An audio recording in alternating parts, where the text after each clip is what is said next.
I'm a colonel with the Commemorative Air Force. I'm one of the pilots here. We have 4 pilots that fly these airplanes. This PT-19, which was a primary, PT stands for primary trainer in World War II. It was the original trainer for World War II pilots. We've restored one here that took a number of years to finally get it flying. It's in brand new, excellent condition. It's almost totally brand new now. And we've started flying them last spring.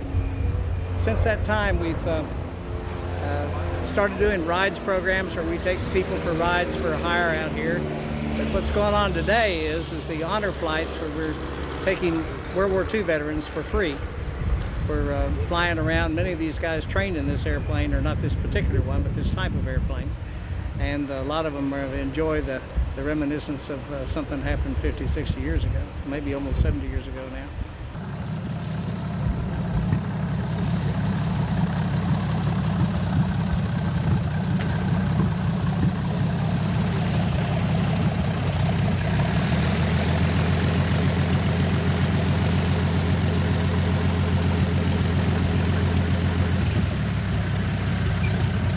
I was in England for a while, and 19 days after the invasion, my group, the 354th Fighter Group,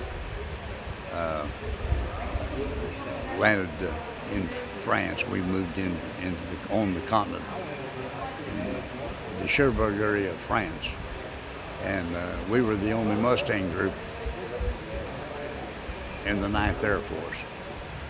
Well, I was in high school when they bombed Pearl Harbor, and the next day there was a big ad in the paper. I'm from Wichita, Kansas, and they said they needed factory workers. Well, we knew that there was aviation going on in Wichita for quite some time because they were training the British pilots in the little PT-19s. So the next day there was this big ad in the paper, we need factory workers. All the camouflage came off of Boeing, and people were lining up to go to work for Boeing because we were coming out of the Depression. We had school teachers, waitresses, hairdressers, moms, high school kids, anybody that could stand up was signing up to work for Boeing. And I was hired as a riveter, and my job was to inspect the blisters, which were the gunner's positions on the B-17s. I worked on models A, B, and C for one whole year, all of 42. Inspecting the gunner's positions, and our quota was 12 to 14 B-17s ready to roll out every 24 hours. Yeah. We got the stewardess now is now on board. Yeah. Fantastic. You're a steward.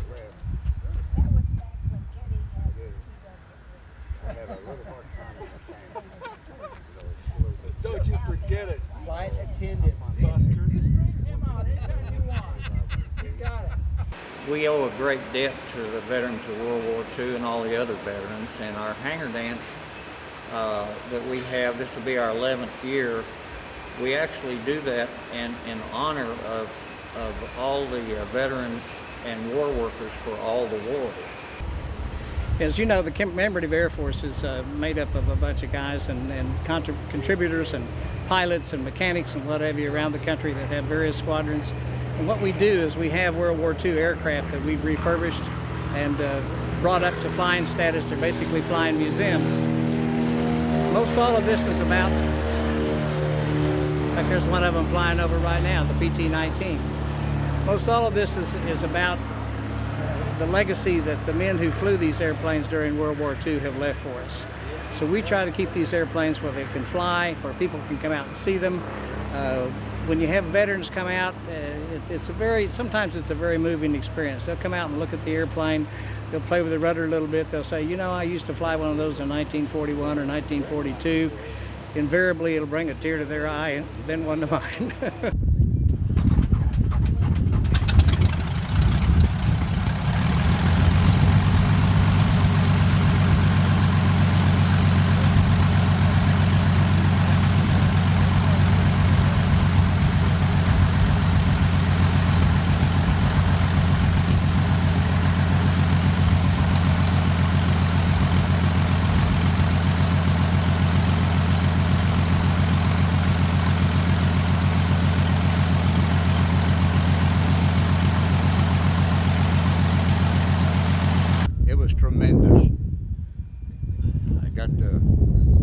little jewel around the pattern, and it felt normal. Come back after, let's see, 1943 is when I checked out in it, and it felt real good.